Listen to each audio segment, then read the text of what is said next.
За 10 сарын 2-ны өдөр хурал руу явж гин лист хурал. За тэгэхээр агентуудад өөрсдийнх нь байрны мэдээллийг одоо бусад агентуудаа мэдүүлэх зорилгоор хурал хийдгээ. 7 хоногт 2 удаагаар хурал хийж байгаа. Ингээд явж гинэ гэсэн. За тэгээд өнөөдөр уул нь өдөр нэлээд гадуур бас явах ажил төлөвлөж исэн боловч нэг байрны бичлэг хийгээд явах оройцсон. Тэгээд гэртээ ерөнхийдөө унжсан. Орой нэг хальт гарсан. За ийм үйл явдал болцсон. За орой минь.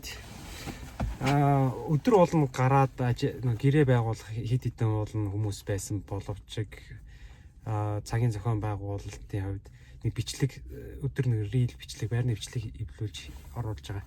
Тэрэн дээр бас нэлээд жоохон төвлөрч фокуслаж за бас нэг жоохон зармаар гээд төвлөрөө явцсан чинь орой болчлоо. Тэгээ явж чадсангүй нэг тиймэрхүү жоохон юм болсон. Тэгээд гарах гэж төлөвлөж байсан учраас ус одоо цүнхч гэдэг юм хойноогоо ингээ бүх юмнуудаар бэлэн байдалд аваагдсан байсан учраас одоо оруулах гад гараад ирсэн байх гэсэн. Гадаа бол амар салхитай шүү дээ. Тэгэд энэ сая яг амар нэг мэдрэмж хөндөж юм л да. Энэ юу вэ гэхээр одоо амар бороотой өдөр ч юм уу эсвэл юм хүүтэн өдөр ингээд амар даарцсан эсвэл одоо норцсон тий байж байгаа нэг юм дулаан хүнжилд ороод ингээд гоё суух эсвэл одоо бороо шинжэнгөө ороод ч юм ингээд шаагаад эсвэл хүүтэн өвөл ингээд шуурдаг штеп. Шуурж явах үед нэг герт дулаан хүнжилд ингээд хөвтээд унтах гад ингээд байх. Тэр нэг зүрмэглэх одоо момент бол өдрийн тэгж амар даарж исэн нороод ч тийм эсвэл одоо өвдөлтөл та хүүтэн те ингээд даажсан мэдрэмжийг бодохоор одоо ингээд хөвтөж байгаа нь амар аз жаргалыг одоо адреналин, допамин ингээд авдаг. Тэгээд яг нэг жижиг юм сүн амар мэдрэмж авдаг гэдэг нь яг нь тэр л ахал та.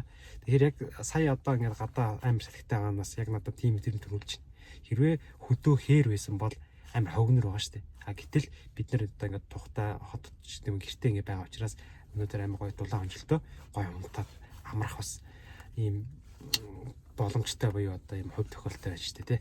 Тэгэхээр тэр нь болохоор ингээд сая ингээд бодохоор надад бол амар гоё санагдчихээн. Одоо гоё мэдрэмж яг тэр өмнө тэр даарж исэн ч гэдэг юм уу. Тэгээ дараа тэр гоё дулаан мэдрэмжийг авч исэн тэр мэдрэмжийг одоо жоохон сэтрэх гэдэг юм уу. Дахин мэдрэх ийм л үйл явдлаас сая болж өнгөрж байна. За тэгээ баяа сайхан маргаашийн үйл явдлаар уулзцгаая.